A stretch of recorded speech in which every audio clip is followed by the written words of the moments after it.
I'm visiting the baking capitals of the world. Bellissimo. In search of the people, the places, and the traditions that make the very best of baking. Oh.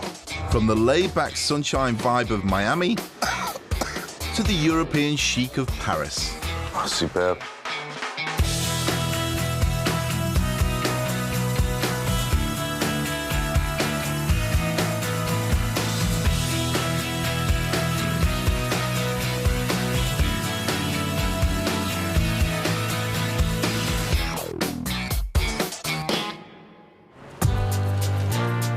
This time, I'm hitting the streets of the gastronomic capital of Scandinavia. This is Copenhagen. Home to some of the finest bakes in the Northern Hemisphere. That's impressive. I get hands-on with some Danish pastries and meet my match in a maverick master baker. It's too slatten, hvad det hedder. It's not, it's all right, honestly. Copenhagen's magical nightlife keeps me entertained. This is the inspiration for Disneyland. There goes me lunch. And I get a taste of Denmark's warm welcome. Are you okay? Absolutely. Let's go. This is my first time in Denmark's hip capital, Copenhagen. And I'm really looking forward to exploring it. Look at those beautiful buildings coming down there. It's colourful, buzzy and bike-friendly, with over 9 centuries of history. Well, Copenhagen is a fishing village. That's what it's based on. And it's all about water. So water runs through this city like veins. I've always had an affinity with water. I was born and bred in and around the sea. It just floats my boat. Forget the cold, that's for wimps. People here embrace the outdoors. Wherever you go, you see these rugs hanging on the back of the chairs. You've got your heater, you've got your rug, you've got your nice warm coffee or hot chocolate. You just relax and watch the world go by. Copenhagen's home to some of my all-time favourite baking classics. From its wonderfully rich rye breads, which are hard to beat. Look at that. Full of pumpkin seed. The flavour is intense, it really is. To one of my biggest passions, Danish pastries. Come here, look at this here. Can I try one of these, please? Yeah. These look amazing, but I'm a little bit baffled by them. 30% wholemeal. Interesting. Thank you. Yeah, lovely. Thank you.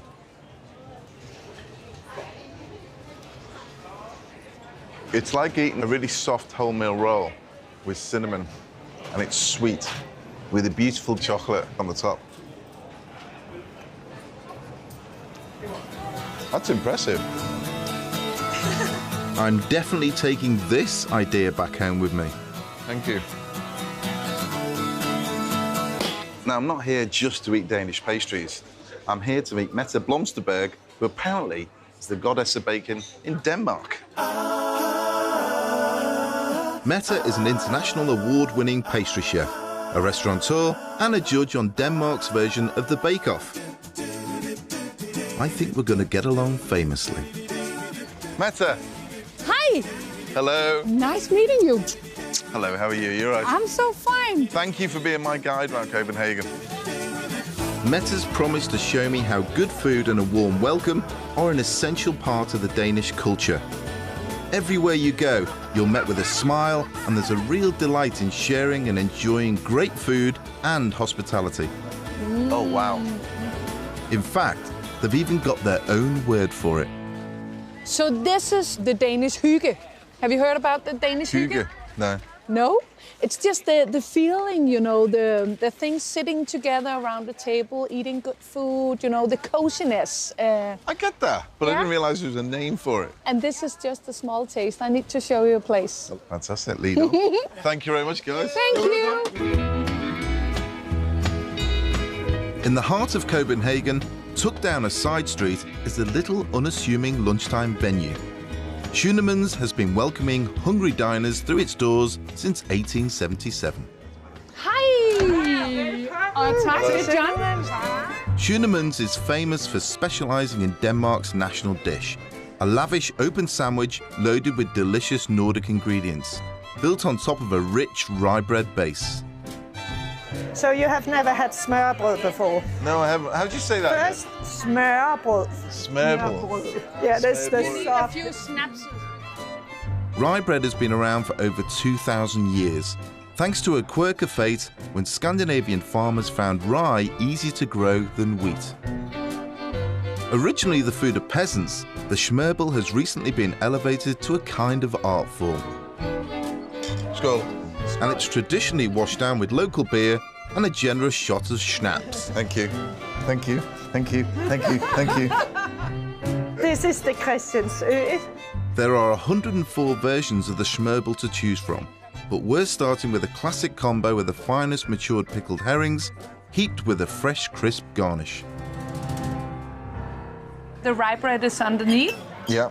And we have apple, onion, Exactly. celery, Exactly. Yeah. Yes, capers. and some spices. You like it? That's delicious with the rye bread. The rye bread's got a sweetness to it to counter the vinegar of the herring. And then the creaminess of the sauce comes in. But the balance of the whole dish is neutral. Yeah. You've just got a nice flavour in your mouth. Yeah. And actually wash it all down with a little bit of ale. Skål. Now you smile. Skål. I'm happy. I've got a pint me on for half a litre. I'm Welcome so to happy Europe. you wanted to join me here. Really? I'm not sure about the schnapps. Yes, you are. I'm not. It's 40%. The Danes have a great saying, lunch without schnapps is breakfast. But before I build up the courage to drink mine, we're going to try another smørrebrød. This time, we've gone for a fried herring. That's a more complex flavour. Yes. It's fattier, it's richer, because Yes. I can feel it on my lips. It actually tastes like it's doing you good. And it is doing you good. The rye bread, which is the basic in this kind of lunch, is healthy. You digest rye bread better than you do conventional wheat. yes. It goes into the body a far easier to easier. your body, yeah. Of course, it's a good thing. The flavours are here. The ambience, or the hygge is here. You've got that. I suppose it's like putting a comfortable pair of slippers on and a blanket around you and having a cup of tea with the fire on. That's hygge. You know what? We should go for the snaps now. Are you okay? Absolutely. Skål. This is hygge. Yeah, it will be in a minute.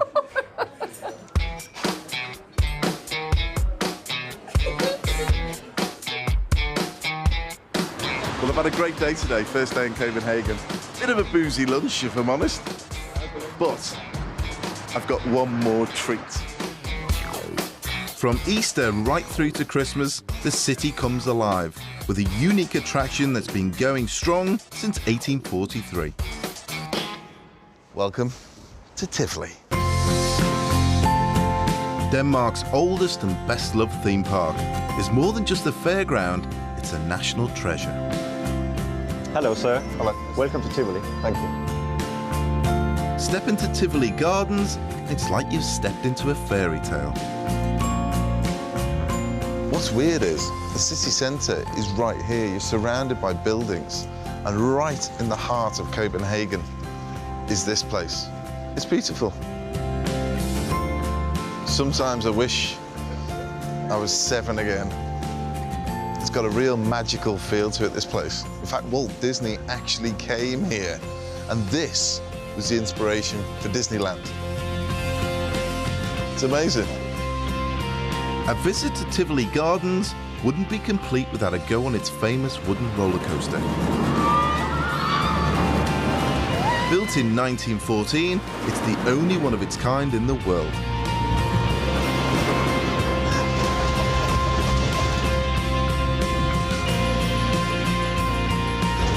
There goes me lunch.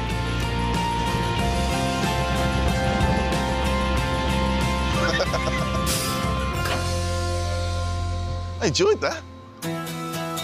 Next, I'm put to the test. 250 grams. Okay. when I come up against the Danish pastry pro. I give public transport Copenhagen style a go. I'm loving that talk on this. And for my city bake, I team up with the doyenne of Danish baking. Hello, Mette. Hello! I'm on an adventure to find the heart and soul of Copenhagen's baking culture. And I'm lapping up the warm welcome that the Danish call hygge. Skål.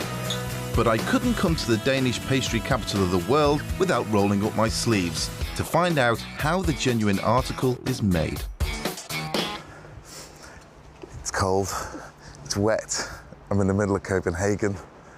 It's baking hours, and I'm here to see the best Danish pastry Copenhagen has to make. Interesting. Pastry-obsessed owner and baker Torben Sorensen got his first job in a bakery at the age of 16 and never looked back. When he bought St. Peter's in 2000, he was not only buying the oldest bakery in Copenhagen, but with it came its original recipes, including one that's become a massive hit. The Onslade Snell, or Wednesday Snail to you and me, takes inspiration from the Viennese pastry tradition. Many have tried to imitate it, but this is where the real McCoy is made. Torben. Yeah, Torben. I've been warned that Torben has a fearsome reputation and really lets anyone into this inner sanctum. Okay, Torben, so I'm here to make Danish pastries, yeah? Yes. And this is your dough? Yes, my dough. You have eggs in this? Yes. Sugar, salt, flour, yeast, Yes. and then butter folded in. No. No butter folded in? No. Okay. That's going to be interesting. A traditional Danish pastry is built up layer by layer with butter spread in between. You put butter in the mix? X. Yeah. You don't fold it? No. Okay, so you don't do it the Austrian way? The Danish way. I'm interested to see how this affects the texture of his Danish mix. But first, Torben's putting me to work. You don't want to see the bottom. Okay. So you're up to there? Yeah. The secret ingredient that keeps Torben ahead of his competition is this amazing, sweet-smelling paste. And I'm trying to work out what's in it. Butter, sugar, cinnamon. Syrup and something else, I don't say. Torben's playing his cards very close to his chest. Taste it. All bakers are secretive about their recipes. My dad always said to me, son, always hold a pocket full of aces. So show people a lot of stuff, but never show them everything. Now for the construction. Rolling the dough into a 5-meter-long sausage is no mean feat, especially in the presence of a fellow perfectionist. It's too slatten, hvad det hedder. It's not, it's all right, honestly. So is that. I make this, okay? Okay. And I thought I was a tough taskmaster. 250 grams. Okay.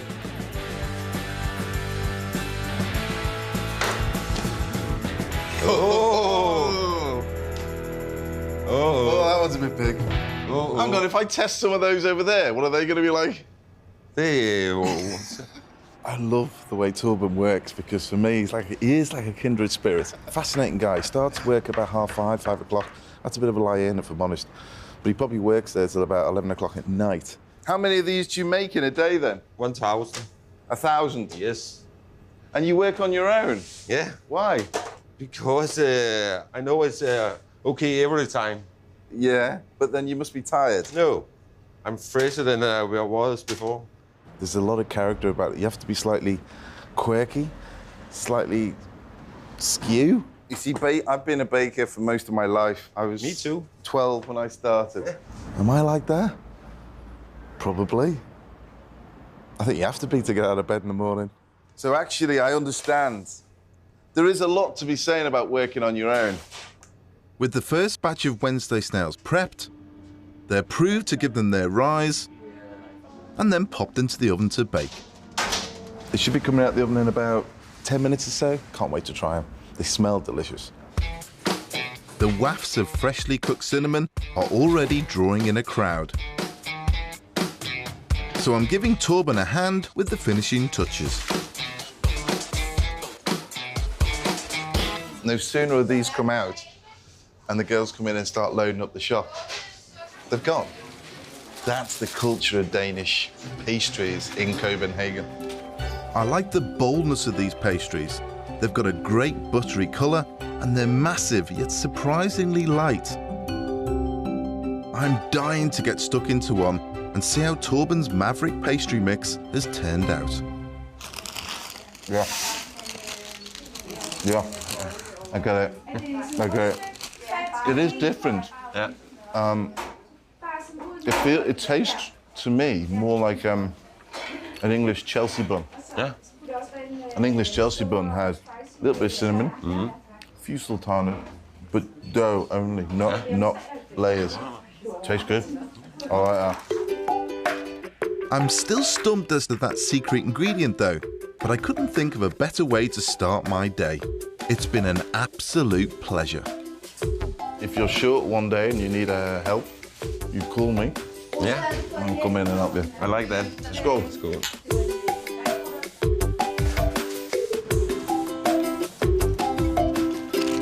There it is.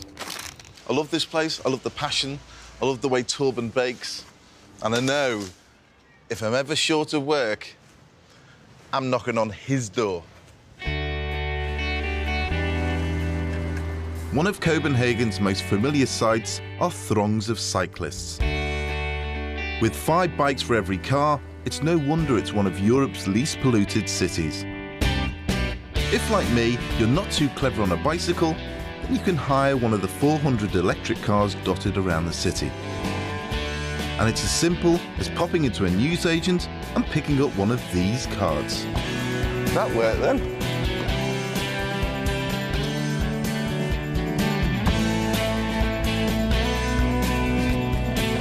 It started, but normally when you start a car here, you start this, it just lights up. So, okay, I think we're good to go.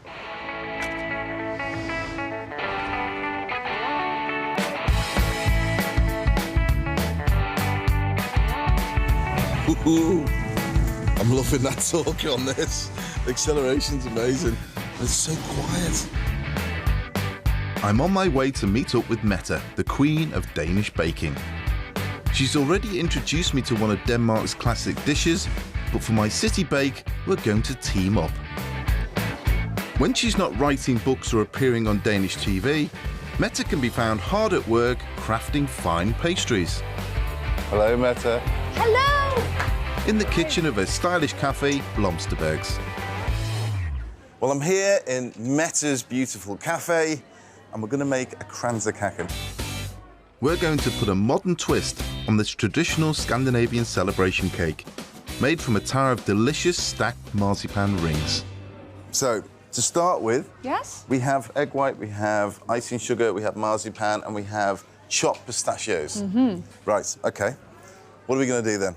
First of all, mashed it a little of the egg whites together with the icing sugar. Yeah. And then when it's mashed together, we put it together with the marzipan. And when it's such a small portion like this is, I would recommend that you just do it by hand on the table. Mash work it this together. together? Yes, yes. Super. So we're slackening this marzipan down now to make it a little bit thinner.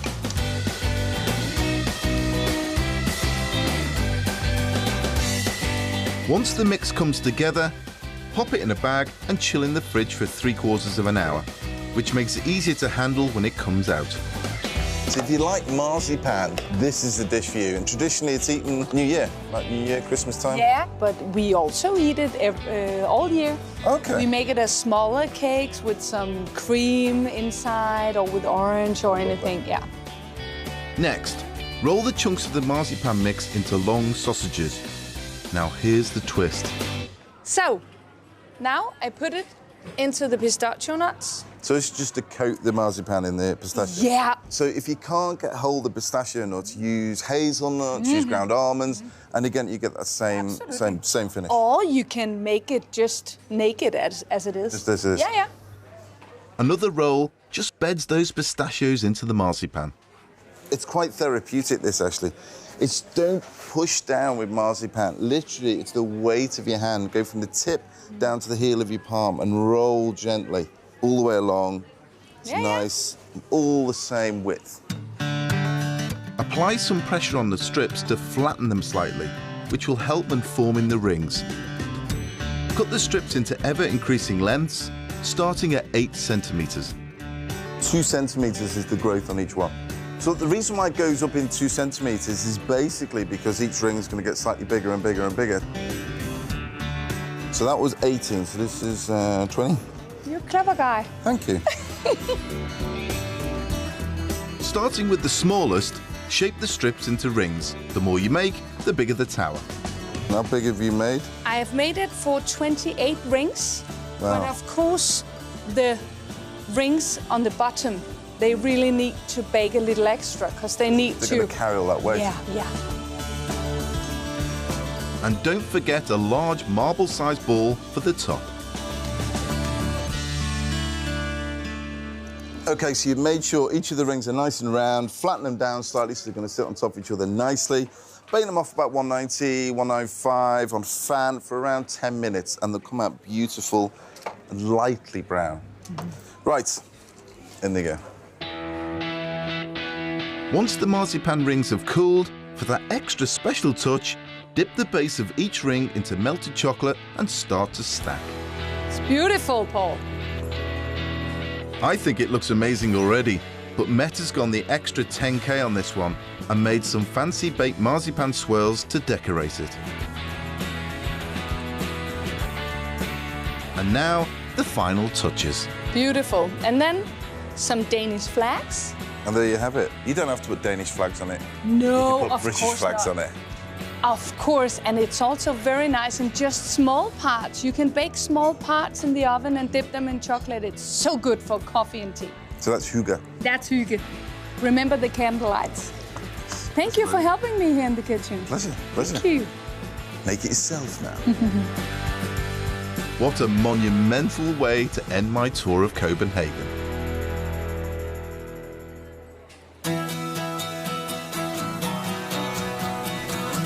I've fallen in love with Copenhagen, actually. It's one of those places that you feel at home straight away. The food here is beautiful. It's simple, it tastes good, and it's full of flavour. But it is all about hygge. Hygge is Copenhagen. I love it. I just love it.